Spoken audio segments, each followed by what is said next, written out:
Bienvenidos al mundo de Alma, Corazón y Gato, un podcast diseñado para resolver los misterios del mundo felino en el plano físico, emocional y energético. Tu instinto te habla y se comunica con tu gato, y sin embargo, la mente se interpone y no siempre nos deja escuchar. Mi nombre es Amaya Espíndola y quiero que me acompañes en este recorrido hecho para ti, para que saques todo el potencial de la relación con tu gato. Bienvenidos una vez más a otro episodio de Alma, Corazón y Gato. Si te has perdido la introducción, pues este podcast hablamos de gatos, de cómo cuidarlos de forma holística y consciente. Y hoy vamos a meternos en un tema que no es muy holístico, pero lo vamos a ver desde una perspectiva holística, porque genera muchísima confusión y mucho debate. Y es la vacunación. ¿Cómo vacunar? Pero creo que más allá de entender la importancia de la vacunación, es entender qué hace una vacuna. Quiero comenzar explicando la importancia. Vamos a empezar por ahí. Las vacunas son una herramienta fundamental de la medicina preventiva, no la única, diseñada para proteger a los gatos de enfermedades graves, muchas veces mortales, como la panleucopenia, algo que los que trabajamos en protección animal lo vemos muy a menudo, pero también el herpes felino, el calicivirus y en algunos casos, según la zona en la que vivas, la rabia. Estas enfermedades pueden ser sola y exclusivamente de gatos, como las primeras, y luego está la rabia que nos afecta a nosotros también, lo que se conoce como zoonótica. Ahora bien, cuando digo que no es la única forma, la vacuna, es porque lo que hace una vacuna es simplemente alertar al sistema inmunitario de que hay algo afuera que todavía no conoce y que mejor que lo conozca de forma controlada y atenuada a que se exponga directamente. Entonces, cuando usamos una vacuna, lo que hay son componentes del virus del virus que vamos a el cual queremos prevenir y se combina con otras cosas, ¿vale? Lo que hacen a muchos de estos, las de gatos, muchas de esas se utilizan extractos de pollo y demás para poder hacerlas. Y luego hay otra serie de componentes que se ponen para que esa vacuna se mantenga en el tiempo determinado. ¿Sí? O sea que al final no solo pones eso, hay más cosas. Con esto lleva también ciertos riesgos. ¿Ok? O sea, estamos haciendo todo como, bueno, lo que se puede. Nos sirve para, o sea, son muy útiles, pero tampoco podemos estar abusando de ellas. Entonces, ¿qué es lo que hacemos con esto? Le decimos al sistema inmune, oye, sistema inmune, guarda en tus archivos que este virus está allá afuera y necesito que lo conozcas para que entonces cuando lo veas no te alteres y me causes ahí, o bueno, que hasta me puedes causar la muerte, porque depende de qué enfermedad es, ¿no? Entonces, con esto hacemos como una alerta. El cuerpo se prepara y ya entonces la próxima vez que lo encuentra lo tiene en sus archivos y le va a decir, oye, tú no perteneces aquí, te va a enfermar, te va a poner un poquito mal, pero no te va a hacer los efectos sintomáticos que de forma, ¿no? Que se encuentra por primera vez. Entonces todas las enfermedades cuando la primera vez te van a pegar un impacto brutal porque el cuerpo va a estar intentando defenderse de algo que no conocía. Sin embargo, la vacuna lo que va a intentar es, o sea, no va a intentar, lo que va a hacer es que el cuerpo ya sepa qué es lo que hay ahí y cómo defenderte, cómo protegerte de esto. También te generará algún que otro síntoma, pero mucho más amilorado sería, ¿no? Como atenuado está, ¿sí? Entonces, cuando decidimos usar vacunaciones, pues tenemos que primero entender que eso es todo lo que hace, ¿vale? No te genera un campo protector en el cual tú eres inmune a todas las cosas que hay en el mundo. Y por otro lado, ¿vale? El generar síntomas y mantener a este sistema inmune para que esta vacuna realmente funcione, ¿vale? También tenemos que cuidar nuestro estilo de vida. Porque al final, yo puedo echarle toda la vacuna que quiera a un cuerpo, pero si tengo un sistema inmune derrotado, no va a estar funcionando bien. ¿Vale? Si estoy estresada todo el tiempo, voy a tener un sistema inmune siempre alterado. Con lo cual, la vacuna no es la magia. La vacuna es una de las cosas que podemos usar.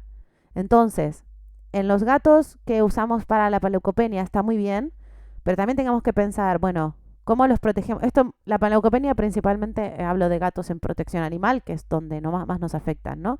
Tenemos que tratar de mantener las colonias cuidadas, ¿vale? Tenemos que mantener que no tengan frío, que no sufran estrés, hay que cuidarlas.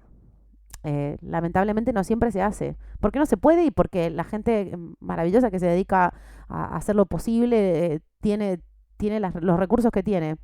Pero realmente no es solamente vacunar, sino también es cuidar todos los aspectos de estos animalitos, ¿vale? Para que ese sistema inmune esté fuerte y se pueda defender más allá de que tenga o no tenga una vacuna. También esto nos sirve si los gatos que se reproducen, si la madre ya de por sí posee, además, por ejemplo, o sea, voy con la panleucopenia a tope porque es la que más nos golpea, ¿no? Y mata a nuestros gatitos. Lo que suele pasar es que si un gatito muy pequeño no, digamos, la madre no recibió nada y no recibe nada, no tiene ni siquiera un sistema inmune desarrollado como para poder defenderse. Entonces, si le pilla el virus, pues al final está indefenso. Por lo cual es importante que a veces nos aseguremos más de que la madre tenga las vacunas necesarias, porque vamos a tener una ventana de tiempo en la cual no puedes ni vacunar al cachorro ni y solo vas a depender de los anticuerpos maternos que le des. O sea que también nos tenemos que asegurar de que tome leche materna. ¿Ok? Esto es muy importante. Luego tenemos al maravilloso calicivirus. El calicivirus es el otro que nos causa muchos problemas, pero después tenemos el herpes y tal. Muchos de estos los solemos ver como animales que salen con problemas en los ojos, la boca, las encías, ¿no? Estos que son, generan, digamos que la panleucopenia es mucho más sistémica. El herpes y el calicivirus se quedan ahí, pero generan unas heridas horrorosas, horrorosas, que además pueden permanecer toda la vida, ¿no? Bueno, el herpes se queda ahí y va a depender de cómo tengas tu sistema inmune, que se exprese o no se exprese. Uh-huh. Entonces, con esto, yo les dejo ya un pantallazo de la importancia y los límites. Porque también lo que les decía, yo no solamente estoy poniendo en una vacuna el componente con el que quiero alertar al sistema inmune, sino que para conservarle demás tengo que poner otras cosas que también pueden ser tóxicas o no pueden, en poca medida no, pero si abusamos de ellas, pues sí. Entonces, una de las cosas que a mí más me molesta de las vacunas es que tengamos la misma cantidad de dosis para un gatito de 2 kilos a un Rottweiler de 50, ¿vale? Bueno, no sé, para que se dé una idea, ¿no? Entonces, me parece que tenemos que estudiar un poquito más y dejar de tomarlo como algo a la ligera. Solo eso. Me parece que son muy útiles, muy necesarias, pero tenemos que ponerles un toque más de conciencia. Entonces, vamos a ir a las guías que hay de vacunación. Tenemos la de ¿cómo se llama? AAHA, Asociación Americana de Hospitales de Animales, y la Asociación Americana de Profesionales Felinos, ¿vale? Que dividen las vacunas como esenciales y no esenciales. Las vacunas esenciales son aquellas que son recomendadas para todos los gatos porque protegen de enfermedades muy contagiosas o mortales, como las que hemos estado hablando anteriormente. Sin embargo, estas guías, como por ejemplo con el tema de la rabia, no tienen en cuenta las realidades de cada territorio y estilo de vida de cada gato, ¿sí? Por ejemplo, la rabia es esencial en algunos países, pero en otros no es ni obligatoria, en gatos, ¿vale? Siempre estoy hablando de gatos porque ahí sí que se marca una diferencia importante. Desde mi perspectiva, considero que hay que medir el riesgo real o bueno, si hay una legislación que lo demande, pues ya no podemos hacer mucho, ¿no? Pero es una vacuna, la rabia, que según donde vivas, es importante y puede ser nada importante, importante o importantísima. Una de las cosas, por ejemplo, les voy a contar, que me explicaban a mí en veterinaria en Argentina, es que el centro, todo lo que es la región pampeana, ¿no? Que es de Buenos Aires, traza una línea así como, bueno, una línea ancha, hacia Chile. y tenemos el norte y el sur. El norte es el riesgo alto de rabia con incluso, y bueno, es obligatoria la vacunación. En el, esto era hace unos años, espero que siga así, ¿no? Yo cuento de lo que a mí me explicaron. Luego tenemos la zona pampeana, que es libre de rabia con vacunación, y el sur, que es libre de rabia sin vacunación. Entonces, el centro del país lo que previene es que se pase al sur, ¿vale? Entonces, vas protegiendo y se hace que se vaya conteniendo la enfermedad en los lugares, también por el frío y por otras cosas, ¿no? Por no sale. Pero si tenemos en cuenta esto, tenemos que pensar también en la legislación de países, porque Europa tiene mucho más movimiento, ¿no? Pensemos el tamaño, estamos hablando de un solo país en Argentina, pero en Europa hay mucho más movimiento de animales. Entonces, si nos movemos de país de un país con un nivel de rabia que se hace obligatoria, pero no te lo demandan, pero no lo hacemos y todo eso, y lo llevas a un país que es libre de rabia y la vacunación no es obligatoria, tú estás poniendo en riesgo por ese contagio. Y no solo pones en riesgo a los animales, te pones en riesgo a ti y a todos. Entonces, es muy importante que conozcas la legislación de rabia de tu país, ¿sí? Y las incidencias, porque no es algo que se debe tomar a la ligera. Para mí se toma mucho a la ligera y al final es como todos vacunados y no, y tampoco sirve de nada, ¿sí? Porque al final nadie lo respeta, o al que lo respeta solamente por la presión de que, ay, me pueden pillar, ¿vale? Pero la razón por la cual cuando tú viajas necesitas esto es porque tenemos que tomar la conciencia de en qué país vives, qué riesgo de rabia realmente hay, ¿vale? Porque la rabia no solamente es de nuestros animales domésticos, sino también de la fauna que tenemos alrededor, ¿sí? Entonces tenemos que empezar a tener esa conciencia. ¿Dónde estoy? ¿Qué rabia? ¿Me voy a mover? ¿No? Todo esto. Y si trabajas en protección animal, mucho más. Y otra de las vacunas que también considero que a veces se pasan es en el caso de los gatos, la de la leucemia felina.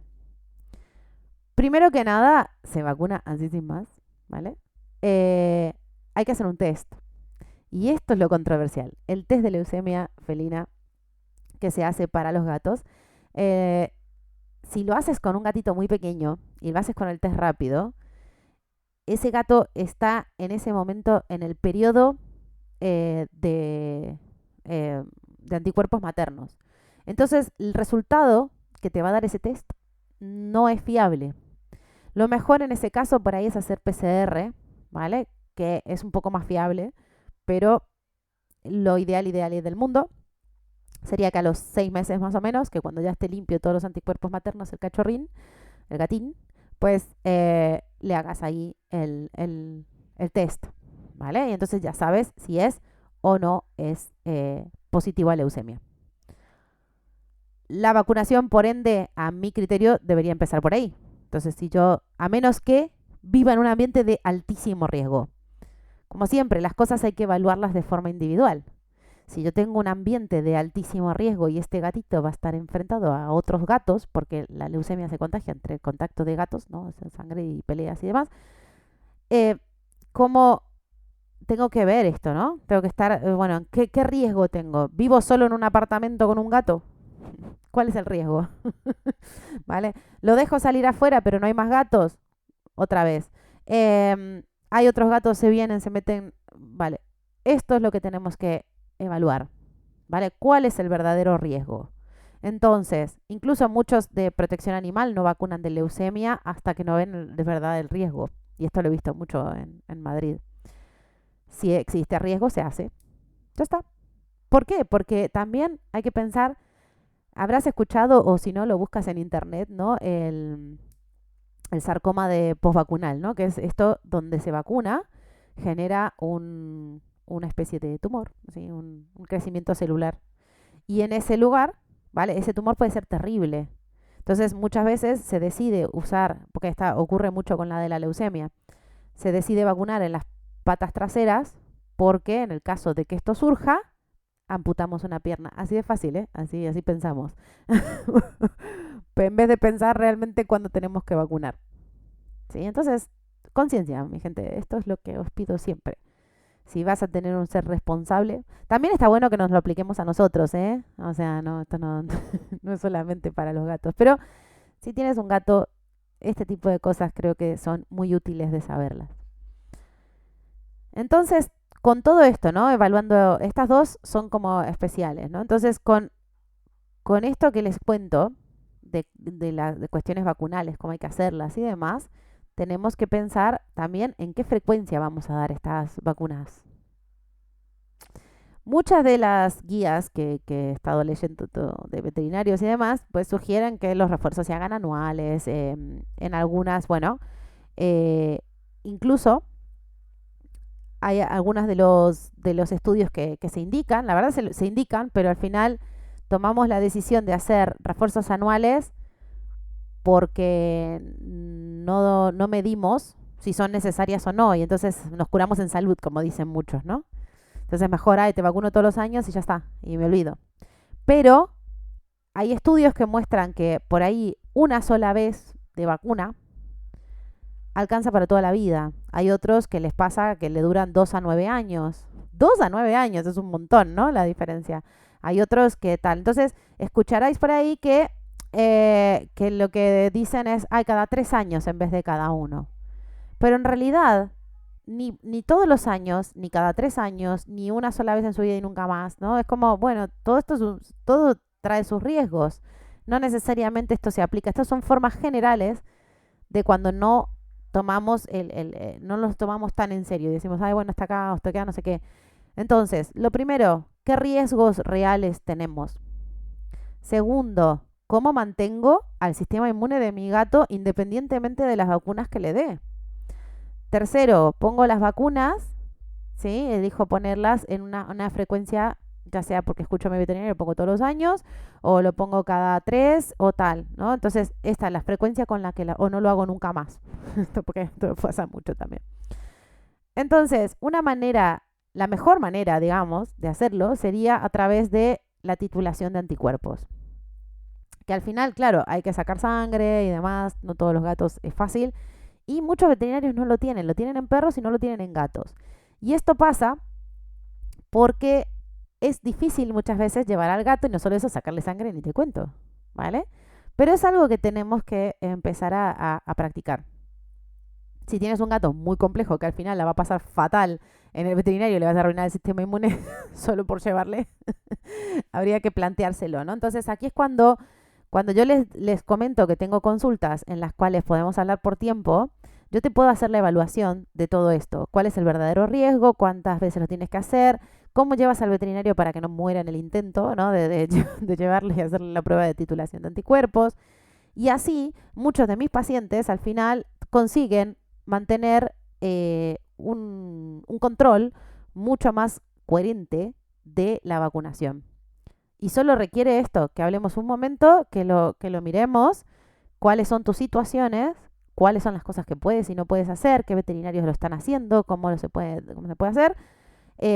Porque no solamente hay un test rápido, ¿no?, que hace esta titulación de anticuerpos, pero también se puede mandar al laboratorio. Entonces también lo puedes compaginar con el testeo general de sangre, ¿vale? Que este es otro. Un día voy a hablar también de los análisis de sangre, porque hacer un análisis de sangre aislado muchas veces no nos sirve de nada o no nos permite detectar cosas. Entonces ya hablaremos de eso en otro episodio, pero tengan esto en cuenta, ¿vale? Que lo correcto no es ninguna de las cosas.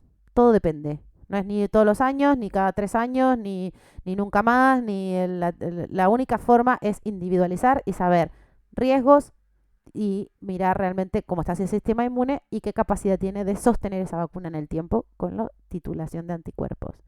La marca más conocida en esto es el VaxiCheck, les digo porque así se conocen muchos, y la recomiendo totalmente, eso es la mejor manera. Como veterinaria holística que soy, ¿vale? y esto que me apasiona, la medicina individualizada, yo hago esto, yo te personalizo el protocolo que te corresponde. Entonces, si me llamas con el gatito pequeño, va a ser mucho mejor, ¿vale? Y luego, aquí Por ejemplo, hay lugares donde tienes una cartilla que te da la comunidad autónoma y hay otras veces que es el pasaporte. Siempre te voy a recomendar que tengas algo de esto. Independientemente de que viajes o no viajes, le pongas vacuna, no sé qué, porque si no, no tienes un registro. Y al siguiente veterinario que vayas y le digas, no, sí, yo le puse todas las vacunas de pequeño. ¿Qué quiere decir eso? ¿Sabes? ¿A qué te refieres con todo? ¿Es quién te lo hizo? ¿Qué momento? Todo. ¿Vale? Entonces, lo mejor es tenerlo todo en una cartita. Así, una cartillita, ¿vale? Y perfecto. ¿Ok? Luego, ¿cómo definimos también, estos en los gatos pequeños, pero en los gatos más adultos, ¿no? El factor de la edad, del estado de salud, el estilo de vida y demás, también es importante determinar qué vacunas realmente son necesarias y cuándo deben aplicarse. Si yo tengo un gato enfermo crónico, no le voy a estar impulsando otra vez, bueno, hay que poner la vacuna porque sí. Vamos a evaluarlo, ¿no? ¿Qué edad tiene? ¿Cuál es el riesgo verdadero? Porque si realmente tengo un riesgo, y ojo, hay muchas de estas enfermedades que sí hay un riesgo, dependiendo de dónde vivan y el estado de salud y demás, que sí habría que protegerles de vez en cuando en un estado senior, porque ahí es donde, ¿no?, el cuerpo está debilitándose, a menos que hayas cuidado otras cosas en el tiempo. Pero por lo general, ¿vale? O sea, por lo general se debilita. Entonces esto, ¿no? Tenerlo en cuenta. El gato que vive estrictamente indoor tiene un riesgo muy bajo de exposición. Sí, muchos dirán, no, lo puedes traer en tus zapatos. Vale. Pero a menos que tú trabajes en protección animal y te metas ahí en colonias y tal, bueno, quítate los zapatos, quítate todo, mantén una cuestión limpia y ya está. Pero no meterle vacunas todos los años porque tú no quieres sacarte los zapatos. ¿Vale? Esto es una cosa muy sencilla. Esto se puede cuidar de otras maneras. Y como dije, la vacuna no es lo único que hay que hacer. ¿Ok? Y luego si tienes un gato que sale al exterior, pues tienes que ver eso, si convive cerca de otros gatos, si se pelea, qué es lo que hace. Entonces ahí pensaremos en reforzar algunos aspectos y otros no. Ahí sí te diría que hay que hacer título de anticuerpos más a menudo y mirarlo y todo esto, ¿no? Pero también considero que un gato que vive en el exterior y que tiene acceso a la tierra y a la naturaleza es un gato con un sistema inmune mucho más poderoso porque está en contacto con lo suyo, ¿sí? Entonces, bueno, hay que hacer la evaluación individual. Y bueno, ahora vamos a los riesgos que tienen las vacunas, porque al final sí, son fantásticas, sí, pero no están exentas de riesgo. Son generalmente seguras porque han sido ampliamente estudiadas, pero pueden tener riesgos. Los efectos secundarios leves pueden ser la fiebre, la letargia, ¿no? Que hay gatos que, bueno, los primeros días y demás se pueden sentir mal. El proceso que tarda la vacuna normalmente va a ser más o menos una semana. Entonces, en toda esa semana pueden aparecer cosas, pero también se puede extender hasta un mes, ¿vale? El cuerpo depende de cómo esté, podemos llegar a verle algunas reacciones, algunos cambios y demás. Sin embargo, hay reacciones que son mucho más rápidas, ¿vale? Y mucho más graves, como es el sarcoma asociado a la inyección. En la zona, ¿no? El bultito que vemos, si este bultito tiene una forma rara, ¿vale? Porque a veces puede haber un bultito porque pinchamos en la grasa o en alguna parte y el cuerpo se inflamó y entonces marca el bultito. Ese bultito tiene que ir reabsorbiéndose con el tiempo. Suele tardar en reabsorberse, entonces cuando te pase esto, mídelo, fíjate, o sea, obsérvalo cómo crece, si se mueve, si no se mueve, qué es lo que está pasando con él para poder saber realmente a cuándo tener que acudir. Se puede quitar también, pero yo primero miraría eso, ¿no? A ver qué tal. Y si es y si ves que ahí no mejora o crece o lo que sea, pues sí, ahí es mejor quitarlo. Ahora bien, es por esto, este sarcoma asociado a la inyección, que se decide, por ejemplo, con la de la leucemia, vacunar en las patas traseras, lo que dije antes. ¿Ok? Lo que facilita es eso, que cuando aparece, como es un sarcoma que es bastante invasivo, se amputa la pierna, por lo general. Entonces, por eso se decide ahí. Muchas veces eso, o sea, vacunar ahí, dependiendo del gato, también es complicado. Entonces, depende. Hay que tomárselo en cuenta esto. También hay un enfoque más integrativo. hay ciertos complementos homeopáticos para aquellos que consideren este tipo de remedios. A mí me encantan y reducen muchísimo los efectos secundarios. Utilizo tanto uno de laboratorios Hill y otro de Boarón, de homeopático como tal. No los quiero expresar aquí porque me parece que eso, no quiero tampoco que estén todo el mundo de repente a lo loco comprándolos, sino que se asesoren individualmente cuando necesitan, pero que sepan que la homeopatía puede ser muy efectiva para, para mejorar estos efectos secundarios, ¿vale? La toxicidad que puedan tener las vacunas y también para ayudar al sistema inmune a aprovechar al máximo esa vacuna. O sea, hay varias cosas que se pueden hacer. Entonces habla con si conoces a algún veterinario homeopático, si no me escribes, yo no soy homeopata, pero conozco algunos remedios y si no, te derivo al veterinario que sí sabe de esto. La, las cuestiones es, al final, así como para ir finalizando el día de hoy, las guías oficiales nos sirven como un punto de partida. Como siempre, yo digo que todos los protocolos y todo lo que tenemos nos sirve para decir, bueno, tengo que ir por acá. Yo me acuerdo recién graduada claro, tú estudias un montón de cosas y al final dices, ay, ¿cómo resuelvo esto? Entonces, lo primero que haces es acudir a los protocolos y está muy bien. Pero luego viene el sentido común y viene ese sexto sentido que tenemos y hay que usarlo también. Es súper, súper útil. Y también empezar a mirar otras alternativas, ¿no? Y cuestionárselo todo.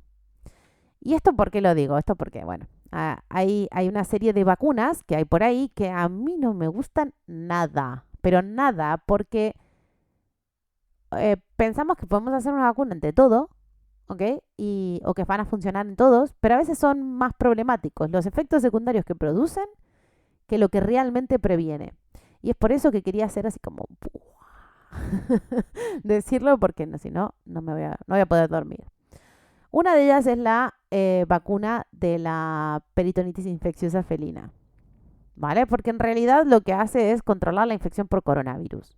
Algún día hablaré de esta enfermedad porque la verdad que es súper interesante, súper compleja de alguna forma y siempre genera confusión. Pero bueno, hoy lo que les quiero decir es muy fácil. Eh, Se produce por un coronavirus, pero ese coronavirus tiene que entrar en el cuerpo y mutar. ¿Ok? Entonces, que yo controle la infección de coronavirus en sí, no estoy haciendo mucho. ¿Vale? Porque con que se me escape uno, ya está. Y no siempre funciona. ¿Ok? La eficacia es dudosa. Por ende, yo voy a arriesgar a mi gato a ponerle esto para evitar algo, a menos que el riesgo, no sé, yo la podría llegar a ver útil únicamente en criaderos, para que se den una idea. O sea que no sería para mí la primera, una opción para toda la familia, ¿vale?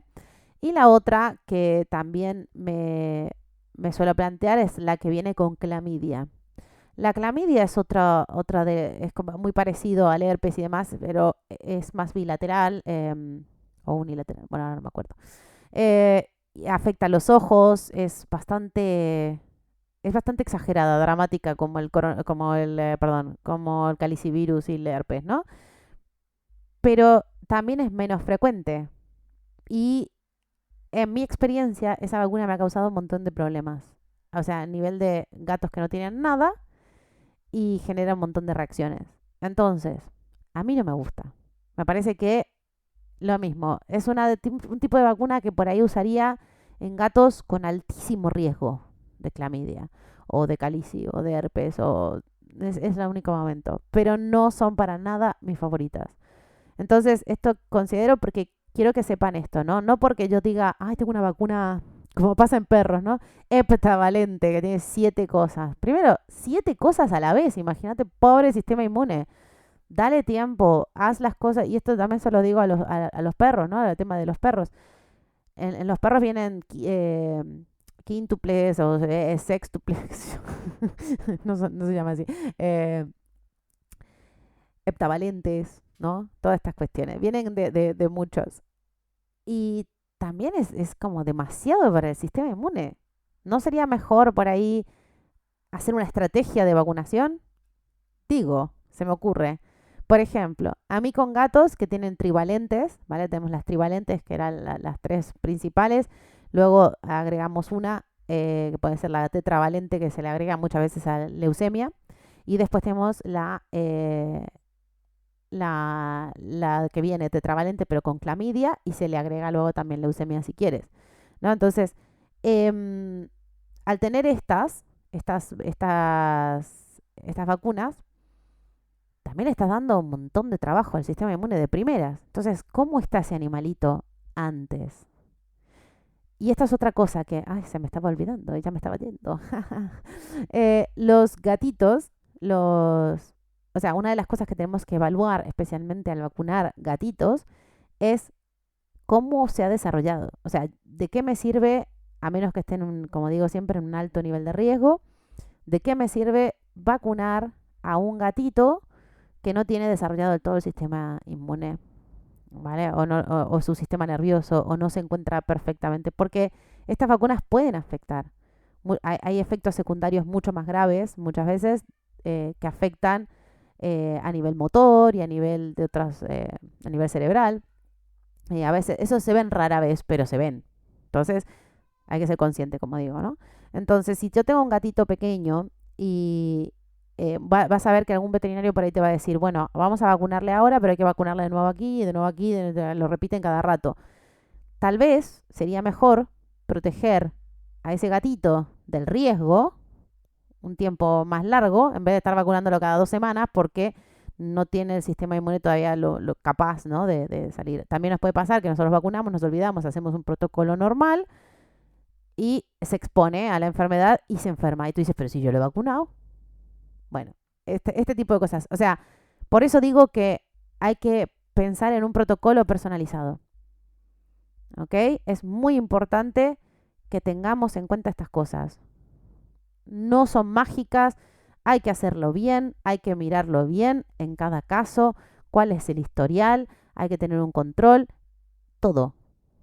Y hay que elegir qué vacunas vamos a poner. Dejemos, por favor, de decir, ay, este plan de vacunaciones va a ser siempre igual. No, cuando hablamos de estas cosas hablamos del punto de partida, de las guías de punto de partida.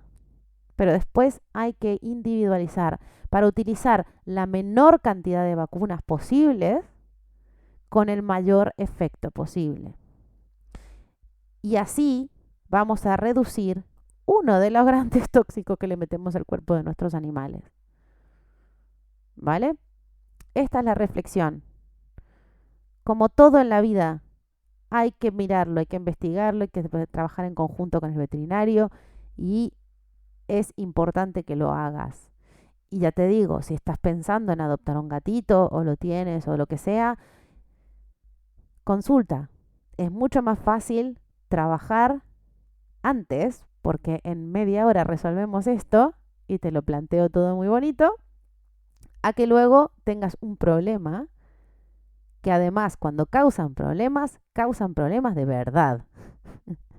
Problemas en los cuales te va a costar encontrar la causa, te va a encontrar todo. O sea que de verdad es mucho más fácil, si quieres de verdad prevenir, consulta. Si el veterinario te va al protocolo básico, pregunta. Es tu gato. Es tu gato, tú vas a convivir con él y lo mínimo que te mereces es que te lo expliquen. Te expliquen por qué hay que hacerlo. Y si no te convence, seguir preguntando. Siempre digo que tenéis un poder como tutores muy grande para hacer que las cosas cambien. Nosotros somos seres humanos, los veterinarios, que simplemente nos ha gustado estudiar más la salud de nuestros animales y demás. Pero no somos dioses ni mucho menos. Entonces, una forma de ayudarnos y una forma de que nosotros ayudemos mejor es que cuestiones, es que preguntes. Y si no te gusta, buscas a otro y así sucesivamente. Lo que no te recomiendo es que busques en Google, porque por lo general me llaman después de eso, ¿no? Que se va a morir por Google. Así que con esto, mi gente, los dejo. Espero que les sirva. Espero que me dejen preguntas si las tienen. Y encantada de ayudarles si lo necesitan. Hasta la próxima.